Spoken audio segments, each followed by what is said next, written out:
Hey vape fans, and welcome to another edition of the Mount Baker Vapor video tutorial series. I'm Michael Sullivan, and today we're going to be going over how to rebuild the Russian 91%. If you're not familiar with the Russian 91%, make sure to check out one of our previous videos where we did a product spotlight of it, took it all apart, showed you how it worked and the main principles of it. So let's get started rebuilding. So first let's go over some of the tools we're going to need to get started rebuilding. So first you're going to need the unit itself. It's also nice to have an ohm reader on hand. We have this on our store so you can pick it up there. A pair of tweezers, a couple drill bits, a pair of fingernail clippers, two small screwdrivers. One's going to be flathead and the other is going to be Phillips. Some wicking material. Here I'm going to use organic cotton and some Kanthal wire. So first, as I mentioned in the previous video, you're going to want to remove the 510 and tighten down that post for the deck. This is to make sure that it won't wiggle around and short out. So let's unscrew this. I'm going to remove the chimney piece, and then here we have the building deck. My first step is I'm going to take a piece of 28 gauge Kanthal wire and wrap it around this 1/16 drill bit. I'm shooting for about 1 to 1.5 ohms, so I'm going to do 8 wraps. So there's 1, 2, 3, 4, 5, 6, 7, and 8. So it's going to look a little messy at first, but that's okay. I'm just going to push it up against the edge of the bit here to get it a little closer together. Now you can see it looks a lot cleaner.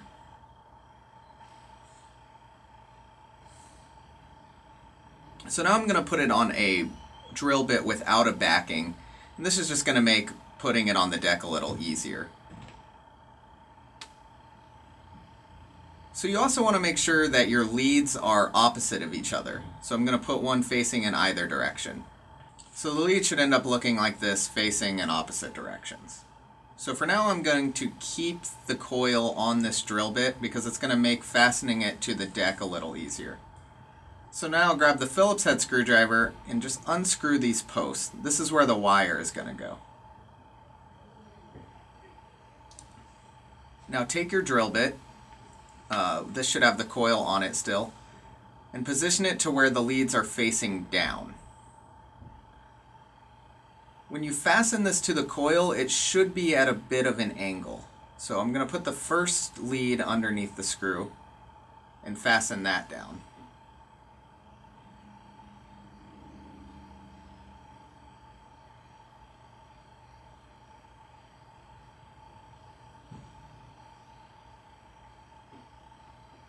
Now that that's in place, it's going to make fastening the second one down a lot easier. So we'll put that under, and then we'll screw it down as well. As you can see, it's fastened securely under the screws. And then you can remove the drill bit. So now I'm going to take my ohm reader.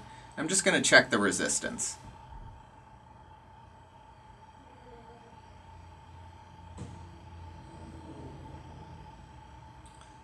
So right now it's reading 1.2 ohms. That's perfect. So I'm going to clip the leads using my fingernail clippers.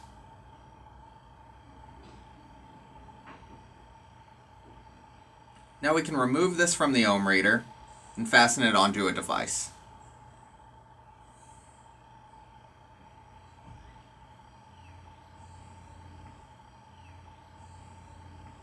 Now I'm just going to fire the device to make sure that everything's working correctly and we're not getting any shorts at this point.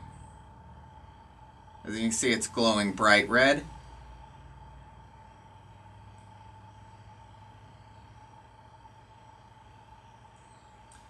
So by heating it up, it's going to make the wire more malleable. So I'm going to take a pair of tweezers, and after pushing the firing button a few times and warming up the wire, push those coils closer together until there's no space in between them.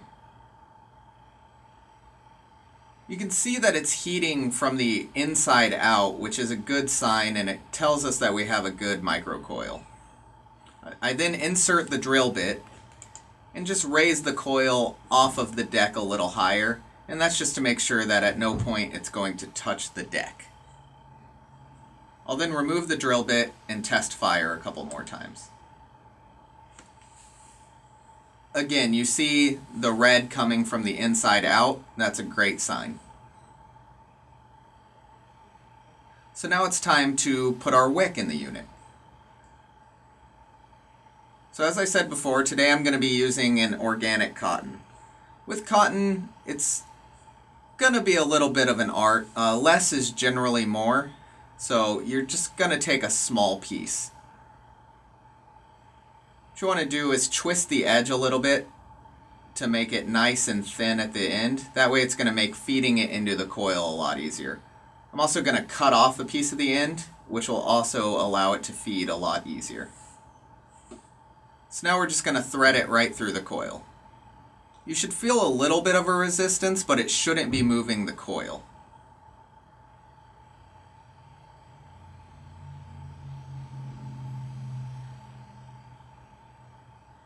So now I'm pushing down to look at where the well is and where the sides of the deck are. You can see the juice channels on the side. That's where the juice is going to feed, and we don't want the wick blocking that. So I'm going to take a drill bit and just push against the deck to make a little bit of a line to show me where to cut my wick. So now take your scissors and cut where you marked it.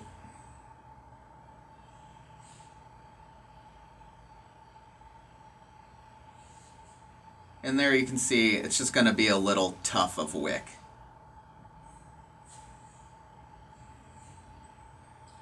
So now for me, I like to put a little bit of juice on top of the coil right now. And that's just going to help us as we reassemble the unit.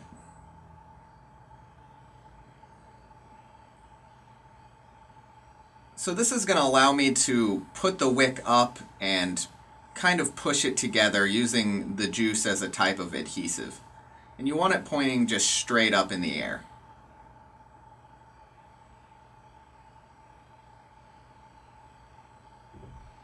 We can now put the lower chimney back onto the unit. So first remove the top of the chimney from it.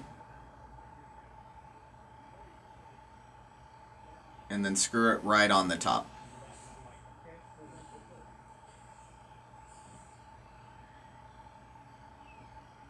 So now I'm going to take a drill bit and I'm just going to place my wick. Again, you want to make sure not to block the juice channels, and you also want to make sure that the wick is separating as it should be.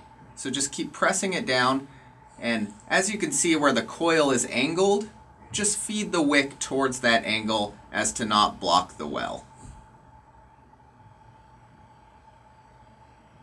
I'm now going to add a little more juice so I can test fire before I completely reassemble the unit.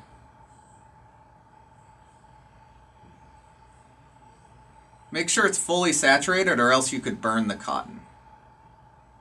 As you can see, it seems to be working perfectly, so we're ready to completely reassemble. Go ahead and add the top chimney, and now the tank piece. For the first fill, you can fill directly into the tank. From here on out, you'll want to fill from the bottom, but for your first assemble, we can just fill right here.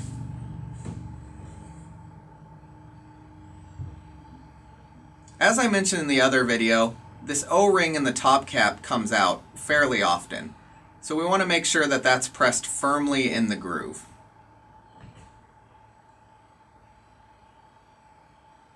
And now we can screw on the top cap.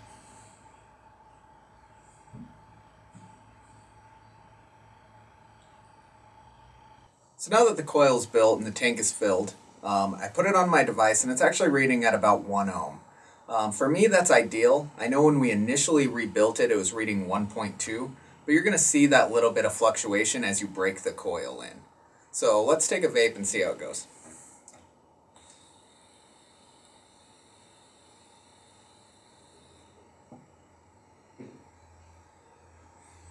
It's got really good flavor and great vapor production, which is really why people build their own coils. You get a lot denser vape, which is why most drippers and rebuildable users use that high VG, something like a 2080 or max VG. For me, I still stick to around 50-50, especially in the Russian. It tends to feed a little better through the juice channels, but as you mess around with your ratios and how you put your wick in there and the type of coil, and also the amount of power you're firing, you're going to find a sweet spot that works for you. So as you're going through this build and wicking and wrapping, you might have points of frustration where it's not hitting right. It's not performing like you see other people using theirs and it's performing. But that's not abnormal. It's just going to take a little bit to get used to it. Just like when you started vaping in general, everything was a little foreign. That's kind of how this is too. But once you get into it, it's going to be really simple. You're going to be able to do it really quickly. So I hope that this kind of helped you with an intro to building coils, or gave you a little bit of insight into a different way to wrap a coil. So if you have any questions at all, just put them in the comments below. Don't forget to share and subscribe to our channel, and we'll see you next time.